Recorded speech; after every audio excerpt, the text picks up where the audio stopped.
Gracias. This is the Rorschach, Georgia update from the 22nd of February, 2024. Quick summary of what's going down in Georgia.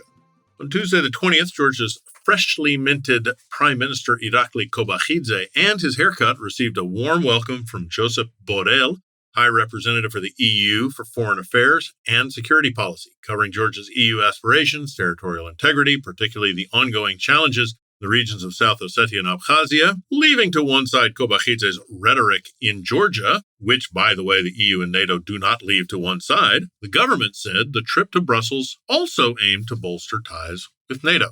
Moving on, Wednesday the 21st, the Munich Security Conference, Ilia Darchiashvili, Georgia's foreign minister, was buzzing around in the glow of Georgia's EU candidate status that everybody else had forgotten. He said France's fresh foreign minister is all in for Georgia. Germany's too. The U.S., still Georgia's number one fan, according to Darchiashvili. Yeah.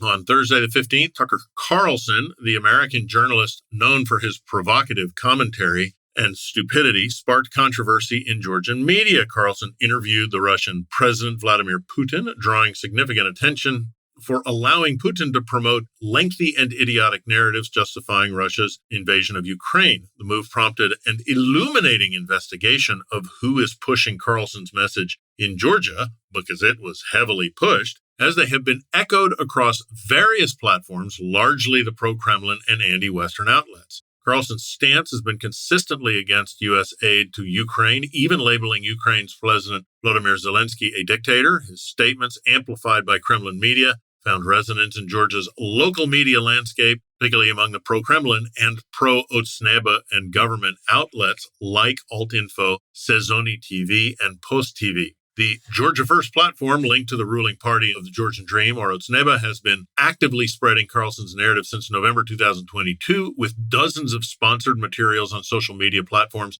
showcasing Carlson's interviews and opinions. A landslide in Shovi killed 33 children in August 2023. An investigation by journalist Gela Mtivlishvili, the editor of Mtisa Ambevi, revealed that the tragedy could have been prevented. Mtivlishvili pointed out the authorities' negligence with no evacuation plans and rescuers without proper equipment. Interestingly, his article could win the European Union Journalism Prize. Now the government is coming after Mtisa Ambevi, with Shalva Papuashvili, Speaker of Parliament, accusing Mtivlishvili of spreading panic and telling lies. Big news for Georgia and South Korea. On Wednesday the 21st, they kicked off their first round of free trade negotiations in Tbilisi. They're covering everything from energy to transport to investment, aiming to smooth out trade in goods and services. For Georgia, this could be a game changer, opening doors to new markets, driving growth, setting the stage for a booming economic partnership.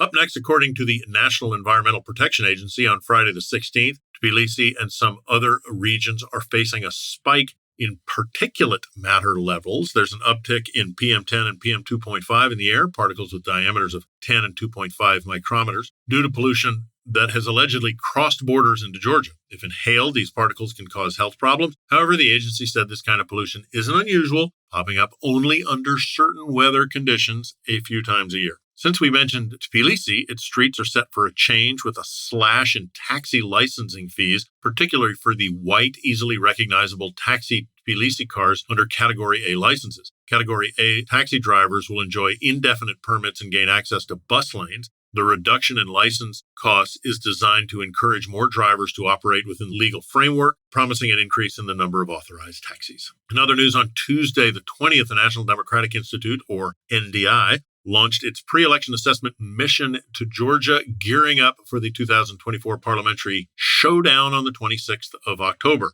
Led by world-renowned election guru Richard Klein, they talked to people and studied stuff. Let's see what they say about international voters from Georgia and the 5% threshold. On Monday the 19th, the country remembered the life and legacy of Mado Makashvili, a beacon of Georgian spirit and courage. Mado's story intertwines with Georgia's struggle for independence when the Russian Red Army invaded Georgia in 2021. She joined the Red Cross as a Sister of Mercy, a role that would ultimately claim her life on the battlefield near Kojori.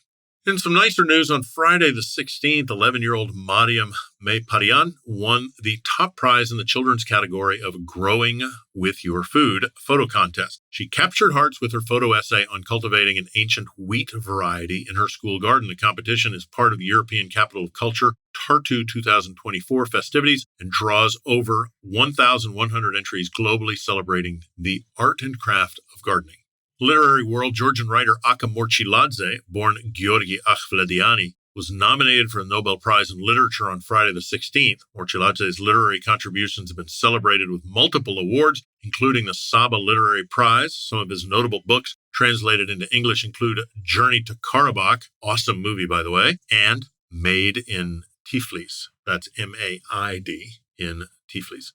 Closing this edition with some sports news, on Sunday the 18th, Georgia's fighting spirit soared in the UFC arena. Merab Dvalishvili outmaneuvers Henry Cejudo, clinching a win that puts him on a 10-fight victory streak and setting his sights on super lightweight championship belt. Dvalishvili now boasts victories over 3 former champions, Cejudo, Jose Aldo, and Peter Yan. The same spirit, Ilia Topuria, a Georgian-Spanish mixed martial artist, claimed a lightweight championship belt, defeating Alexander Volkanovski. This triumph not only marks Georgia's first UFC championship belt, but also kept Topuria's undefeated streak alive at 15 wins.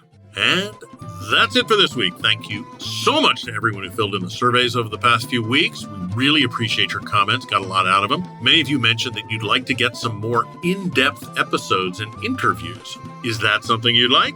Do you have any topics in mind, something specific about Georgia that you want to know more about and for us to do a special show on with an expert? Please email us at info, I-N-F-O, at Rorschach, RORSHOK.com. That's info@Rorschach.com. Survey still linked in the show notes if you're interested in filling that out, but let us know what you most want to know about Georgia. Nachlandis.